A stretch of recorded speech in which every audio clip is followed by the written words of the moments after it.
नमस्कार दोस्तों, स्वागत है आपका हमारे चैनल ज्ञान लो में। आज हम सोल्व करेंगे जो चैप्टर 5 है उसके कुछ क्वेश्चन लेंगे। एग्जाम्पलर सॉल्यूशन कर रहे हैं क्लास 8 साइंस के। तो चलिए पहला क्वेश्चन ले लेते हैं। पहले क्वेश्चन में हमें क्या दिया गया है, various materials which are obtained from nature. जो नेचर से हमें कुछ मटेरियल मिलते हैं उनको क्या कहा जाता है, नेचुरल रिसोर्सेज, क्योंकि नेचर से मिलते हैं।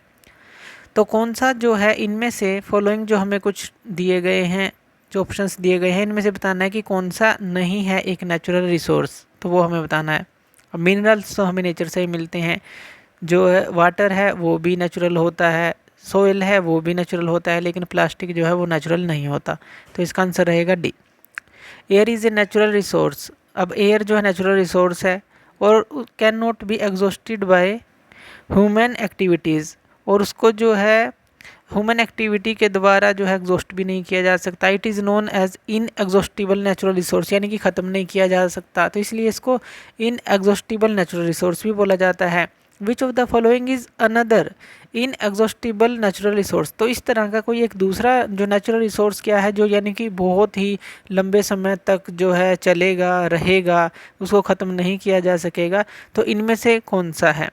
तो कोयला जो है वो तो ख़त्म हो जाएगा टाइम से अगर हम उसको यूज़ करते रहें, क्योंकि इसके तो जो सीमित भंडार हैं हमारे पास।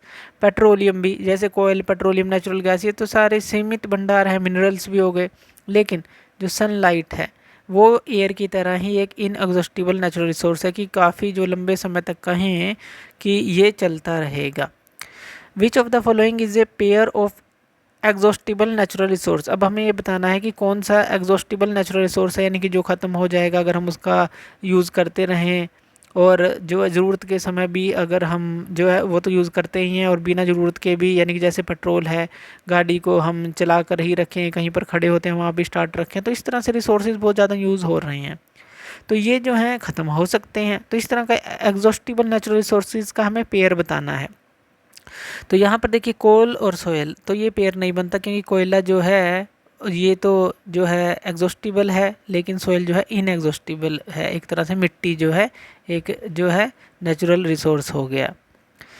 उसके बाद जो थर्ड का भी देखें, एयर और सनलाइट, तो यहाँ पर एयर और सनलाइट दोनों ही इनएग्जॉस्टिबल हैं, जो कि हमने ऊपर पढ़ा। वाटर एंड पेट्रोलियम, इनमें से पेट्रोलियम जो है एग्जॉस्टिबल है, लेकिन वाटर जो है एक नेचुरल रिसोर्स हो गया, एक तरह से इनएग्जॉस्टिबल हो गया।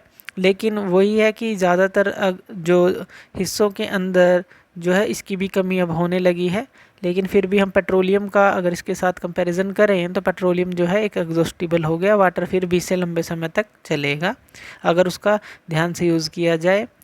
उसके बाद वाइल्ड लाइफ एंड मिनरल्स, तो यहाँ पर ये जो हमारे पास है वाइल्ड लाइफ एंड मिनरल्स, ये जो है एग्जॉस्टिबल नेचुरल रिसोर्स है, क्योंकि मिनरल्स भी ख़त्म होते चले जाएंगे और वाइल्ड लाइफ भी, हमें पता है जंगल कट रहे हैं, वाइल्ड लाइफ भी ख़त्म होती जा रही है। तो दोनों ही बनते हैं जो कि एकदम से जो है जो ख़त्म होने की कगार पर जा रहे हैं, ये कह सकते हैं। नेक्स्ट क्वेश्चन ले लेते हैं, जो फोर्थ क्वेश्चन है हमारे पास। इसके अंदर हमें क्या दिया गया है, कोयल इज़ प्रोसेस्ड इन इंडस्ट्री। कोयले को जो है, कोल को इंडस्ट्री में प्रोसेस किया जाता है और जो उससे कुछ यूज़फुल प्रोडक्ट लिए जाते हैं। Which of the following is not obtained from coal. Coal से इनमें से कौन सा जो प्रोडक्ट है नहीं लिया जाता। तो देखिए कोक जो है कोल से मिलता है, कोल तार भी और कोल गैस भी, लेकिन सीएनजी जो है इससे नहीं मिलता। तो फोर्थ का आंसर रहेगा हमारे पास डी। तो ये ध्यान रखना है। Exhaustible natural resource are, exhaustible natural resource कौन से होते हैं वो हमें बताना है। Unlimited in quantity, not dependent on nature, limited in quantity, not exhausted by human activity. तो जो एग्जॉस्टिबल नेचुरल रिसोर्स है हमें पता है वो लिमिटेड क्वांटिटी में होते हैं, अगर हम यूज़ करते रहेंगे तो वो ख़त्म हो जाएंगे। Fossil fuels are obtained from, fossil fuel जो हैं वो किससे हमें मिलते हैं। तो फॉसिल फ्यूल हमें जो डेड होते हैं, रिमेन्स, डेड रिमेन्स होते हैं लिविंग ऑर्गेनिज्म के, उनसे मिलते हैं। तो यहाँ पर ये डी पर है, dead remains of living organisms, इसमें कुछ भी लिविंग ऑर्गेनिज्म आ सकता है। नेक्स्ट क्वेश्चन ले लेते हैं। Coal is formed from the remains of, coal जो है किस तरह से बनता है वो हमें बताना है। तो कोल बनता है हमारा जो वेजिटेशन है उनसे बनता है। तो यहाँ पर ये पहले में ही दिया गया है कि जो वेजिटेशन है वो उन्हीं से बनता है, वेजिटेशन ओनली जो कोल है। चलिए नेक्स्ट क्वेश्चंस ले लेते हैं। नेक्स्ट क्वेश्चन में हमें क्या दिया गया है, which substance is found by the carbonisation of dead vegetation. Carbonisation से कौन सा जो यहाँ पर सब्सटेंस हमारे पास बनता है वो हमें बताना है। तो जो कार्बोनाइजेशन प्रोसेस होती है जो डेड वेजिटेशन का भी हमने देखा, तो वो किसके लिए होती है, कोल के लिए। तो ये यहाँ पर आ जाएगा कोल। उसके बाद naphthalene balls are obtained from coal. Naphthalene ball को कोल से लिया जाता है या ऑब्टेन किया जाता है, ऐसे कह लें। फ्रॉम कोल तार एंड आर यूज्ड एज, यानी कि कोल तार से इसको जो है लिया जाता है, उसको यूज़ किस लिए किया जाता है, नेप्थलीन बॉल्स को। तो इनका यूज़ किया जाता है जो मोथ रिपेलेंट होते हैं उनके लिए यूज़ किया जाता है। मोथ रिपेलेंट का मतलब है कि जो कीट पतंगे हैं उनको दूर रखने के लिए, तो वहाँ पर इनका यूज़ किया जाता है, तो नेप्थलीन बॉल्स का, जो कि कोल तार से हमें मिलती हैं। Which of the following is not a constituent of petroleum. हमें बताना है कि इनमें से कौन सा पेट्रोलियम का कंस्टिट्यूएंट नहीं है। ये हमें कुछ ऑप्शन दिए गए हैं। तो यहाँ पर देखिए पैराफिन वैक्स जो है वो तो है, पेट्रोल तो होता ही है, लुब्रिकेंट केटिंग ऑयल भी होता है, लेकिन कोक नहीं है, क्योंकि पेट्रोलियम और कोक जो है ये अलग अलग हैं। तो कोक जो है इसका कंस्टिट्यूएंट नहीं है पेट्रोलियम का। तो नेक्स्ट क्वेश्चन ले लेते हैं। Petroleum was found from organisms. Petroleum जो है ऑर्गेनिज्म से बनता है। तो कौन कौन से बनता है ये, इनमें से कौन सा होगा, लिविंग ऑन द लैंड या फिर लिविंग ऑन द रॉक्स। तो कौन से जो है पेट्रोलियम बनता है, हमें पता है कि समुद्र के अंदर उथल पुथल से काफ़ी जो लिविंग जो एनिमल्स होते हैं समुद्र के अंदर, तो वो जो है काफ़ी नीचे दब जाते हैं, फिर जो है पेट्रोलियम बनता है। इसका मतलब इसका आंसर क्या रहेगा हमारे पास, लिविंग इन द सी, ये ध्यान रखना है। Choose the correct statement from the following, यहाँ से हमें करेक्ट स्टेटमेंट को चूज़ करना है। It is difficult to transport natural gas through pipes, बिल्कुल गलत है, इसको ट्रांसपोर्ट किया जा सकता है। The disadvantage of natural gas is that it can not be use directly for burning in homes, तो ये डायरेक्टली यूज़ की जा सकती है। Natural gas is stored under high pressure as compressed natural gas, तो इसको हाई प्रेशर पर store किया जाता है, ये बिल्कुल सही स्टेटमेंट है। Natural gas can not be used for power generation, ये भी गलत है, पावर जनरेशन के लिए भी इसका यूज़ किया जा सकता है। नेक्स्ट क्वेश्चन ले लेते हैं, हमारे पास है 13 question. You are provided with a mixture of petroleum and water. Petroleum और वाटर का मिक्सचर है आपके पास। Can you suggest a method to separate the two. तो चैप्टर के अंदर हमने ये पढ़ा भी था, तो इसको हम जो है एक मेथड से दूर कर सकते हैं, यानी कि अलग अलग कर सकते हैं। तो इसको बोलते हैं हम डिसेंटेशन मेथड। तो ये जो है हमारे पास ये मेथड होता है। उसके बाद what does CNG stand for and why is it considered to be better fuel than petrol. CNG जो है इसकी फुल फॉर्म क्या है, एक तो ये बतानी है। सीएनजी, सी का मतलब है हमारे पास कंप्रेस्ड, जैसे यहाँ पर हमने देखा था नेचुरल गैस को कंप्रेस फॉर्म में रखा जाता है, तो उसको कंप्रेस्ड नेचुरल गैस बोला जाता है। तो इसलिए सीएनजी की फुल फॉर्म होती है कंप्रेस्ड नेचुरल गैस, ये होती है।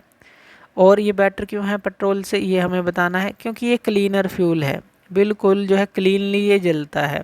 लेस पोल्यूटिंग आप इसको कह लीजिए, काफ़ी कम पोल्यूशन ये फैलाता है, तो लेस पोल्यूटिंग हो गया। तो इस तरह से इसको आप बता सकते हैं। तो 13 का हो गया हमारे पास ये डिकेंटेशन प्रोसेस, और ये हो गया compressed natural gas, less polluting होती है। नेम द पेट्रोलियम प्रोडक्ट हमें बताना है। Used as fuel for stove, lamp, ये घरों के अंदर आपने देखा होगा, स्टोव जो होते हैं, लैम्प्स होते हैं, और जेट एयरक्राफ्ट जो होते हैं उनके लिए जो है कौन कौन सा जो पेट्रोलियम प्रोडक्ट है उनके लिए यूज़ किया जाता है, तो वो हमें बताना है। तो घरों के अंदर आपने स्टोव तो देखे होंगे, तो इनके लिए कौन सा यूज़ किया जाता है, जो मिट्टी का तेल हम लेके आते हैं उसको मिट्टी का तेल कहा जाता है, तो उसको हम क्या बोलते हैं, केरोसिन ऑयल। तो स्टोव्स के अंदर तो ये यूज़ किया जाता है। और जो लैंप्स होते हैं तो उनके अंदर जो है वो यही यूज़ किया जाता है, जो लैंप्स होते हैं, केरोसिन ऑयल। इसी तरह से जो जेट एयरक्राफ्ट्स होते हैं उनके अंदर भी केरोसिन ऑयल ही यूज़ किया जाता है। तो ये तीनों के लिए ही हमारा केरोसिन ऑयल हो जाता है यूज़। आगे फिल इन द ब्लैंक्स हमें कुछ भरने हैं। Coal is one of the dash use to cook food. तो कोल क्या है हमारे पास, एक तरह का coal is one of the fuel कह सकते हैं, क्योंकि जो कुक करने के काम आता है फूड को। When heated in air coal burns and produces mainly dash gas. जब कोल को हीट किया जाता है एयर के प्रेजेंस के अंदर, तो वो कौन सी गैस छोड़ता है? वो कार्बन डाइऑक्साइड गैस छोड़ता है, CO2। कोल तार इज़ ए ब्लैक, कोल तार जो है ब्लैक कलर की होती है। Thick dash with an dash smell, thick होती है। और ये कोल तार क्या होता है? जो सड़कों के ऊपर आपने देखी होगी, जो ब्लैक कलर का लिक्विड बिछाया जाता है, तो थिक लिक्विड होता है। और इसकी जो स्मेल होती है वो किस तरह की होती है? अनप्लीजेंट स्मेल, यानी कि आप उसको जो है एक तरह से उससे बचना चाहते हैं, तो अनप्लीजेंट होती है हमारे लिए, तो अनप्लीजेंट स्मेल हो गई। Petroleum dash and dash are fossil fuel, तो जो पेट्रोलियम है उसके बाद कौन सा फॉसिल फ्यूल है? कोल भी फॉसिल फ्यूल है। और कौन सा फॉसिल फ्यूल है? Natural gas. तो petroleum, coal and natural gas are fossil fuels. Forest and coals are dash natural resources, जो फॉरेस्ट और कोल है ये ख़त्म होते जा रहे हैं, तो इसलिए इनको हम बोलेंगे ये क्या है हमारे पास? Exhaustible natural resources. तो ये 16 क्वेश्चन आज हमने लिए, बाकी ये क्वेश्चन हम नेक्स्ट लेक्चर में लेंगे। तो थैंक यू वीडियो देखने के लिए, और इसी तरह की वीडियोज़ के लिए आप हमारे चैनल ज्ञान लो पे हमें सब्सक्राइब कर सकते हैं। धन्यवाद।